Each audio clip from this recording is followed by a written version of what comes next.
I wanna bring up this picture that Tim found Oh, of you God. guys running. Tell me about this picture. Tim sent it to me last night. Like, That was on the river in India. Yeah, I think we were in Mumbai. Yeah, that was in Mumbai, and we went for a run in India, and it was hot as blazes there. But and then I don't know if you shared with him the picture, Tim, where we're like very cautiously dipping like a fraction of our toe in that water. Yeah. I mean, that was that whole experience was wild. I mean, I remember looking at the weather forecast, and it was like 100 and something, and normally it's like partly sunny skies, but like the weather forecast literally said smoke. I mean, I think that we did more damage to ourselves by running than we did. Yeah. If we would have stayed inside. so But this, it's the kind of place. I don't know. When I go to a new city like that, I got to go for a run. I got to like. That's right. Just to say, I ran in Mumbai. It's pretty cool. We ran past monkeys. It was crazy. Yeah. I can't tell. It looks like these are two different pictures on 2 different days. Are they the same day? No, Yeah. that's like I don't know. Maybe they are. Are they? We did run several times on that Yeah. 2-week trip.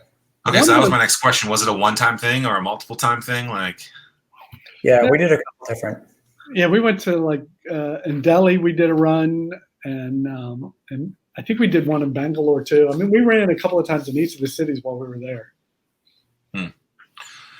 Anthony, tell me about your fitness journey. Like, you're a big runner. You're wearing a 70.3 hat there. We all know that Tim has run 14,000 days in a row.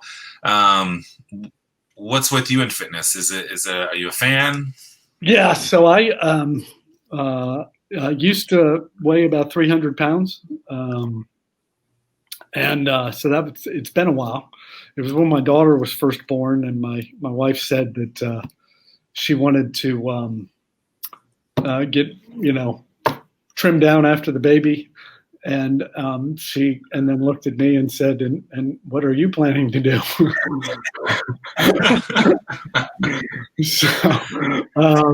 So it kind of began from there, and we started off very simply. We had an elliptical in a spare room in our house, and then we got bored of that. And to me, fitness is sort of something you have to keep changing it, or if you get bored, then at least for me, if I get bored, then it tends to fall off. So we did the elliptical, then we joined a gym and did that for a while, and then and we still belong to gym, but to me, we just keep adding different things to it. And then we decided, well, let's try some road races.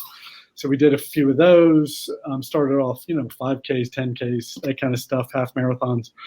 And then we said, well, I don't want to get bored. I don't want to stop doing that, but I want to do something else. So then we added triathlons into it and started doing that. So what's the flavor of the week or 2020 from a fitness perspective? What have you been doing from a fitness thing there? 2020, well, so like when the gym closed, I just started researching all kinds of things I could do, body weight workouts and things that I could do in my, around my house. Obviously there's a lot more running because I could go out and go do that. I haven't signed up with any races yet because I just keep worried about them being canceled. And then, I'm like paying all this money and then they get canceled. Yeah, and a lot of races do not offer a refund. No, and they basically said, well, no, we're just going to change it virtual, and here's your T-shirt. And I'm like, okay, this race costs $200. A T-shirt isn't going to cover it. Well, yeah. I mean, the Ironman races aren't cheap. No. Yeah. No. And they're notorious for not returning money. So. Yeah. And from my perspective, half of the value of doing the race is the beer and food afterwards. And Ironman doesn't have beer afterwards, I don't think. Oh, no. They didn't at mine last year, or at least I didn't see it. I thought Eagle Man did have some, but I might have been wrong. Or maybe we just got it afterwards, but I know they have food, and I like chow down after one of those things. I like, to me, I mean, part of the reason why I like to exercise so much is because I like to eat so much. And there's a there's a relationship between those two. I'm like, okay, I have to eat so that I can feel guilt-free when I go to dinner tonight. That's right. From a weight journey standpoint, I mean, has it ever come back on? Is it how did you change the habit to like really stick to it? Because I think a lot of people, you see something like a Biggest Loser, and I've been a part of the 3 Bill Club too, so I totally know what that's like.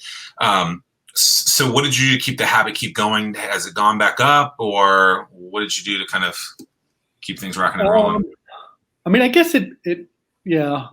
I mean, I don't really, I've been lucky enough, I guess I haven't had those intense swings of going up and down. There have been times when it got really almost, maybe in a sense, my wife maybe would even say too low. And then I, went back up. I feel like I'm at a good place now with it. But I mean, to me, I mean, I've sort of done a couple of different things, and some people, folks have asked me about it every once in a while, but like one of the things I do to maintain it and to make sure it doesn't get too far out of whack is I weigh myself every morning. I mean, a lot of people don't do that. A lot of people think that's crazy. You see some people online and they'll talk about like, you shouldn't do that but once a week or whatever. And I'm like, no, I do it every morning. And the reason is because it's easier to say, oh, I put on a half.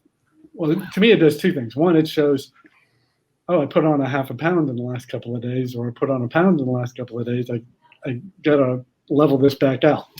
Instead of getting to the point where it's been 10 pounds or 5 pounds, and then you're like, God, you feel so demoralized and like, God, hopeless. It's easier to lose a half a pound than 10 pounds. Right. The other thing it really does is it shows the effect that certain foods have on your body. Which are different from, what might be for me versus you guys. But there are certain foods that when I eat, I know the next day what's going to happen. I mean, I can sort of prepare myself. I'm like, okay, it's going to go up tomorrow because you ate that. So as a result, and that may be because of fat content or sodium content or whatever, or, big bowl of ice cream or whatever, you sort of know, I know what the effect is going to be, and then I can plan on that and then adjust, the next couple of days. But it does teach you sort of, okay, that has a big effect on me. This does not have that big of an effect. Well, the scale is like your bank account. Yeah. Right? I mean, you probably have an idea of what's in your bank account right now, or at least if you made transactions that come out, right? So if you get on the scale every day, you have a good understanding of what happened to get there. And so I think a lot of people don't weigh themselves because they don't want to see the number because they're afraid that they're actually going to have to do something to get to it. Right. Or they're not comfortable with that number, or they see it tick up and they don't know how to write it.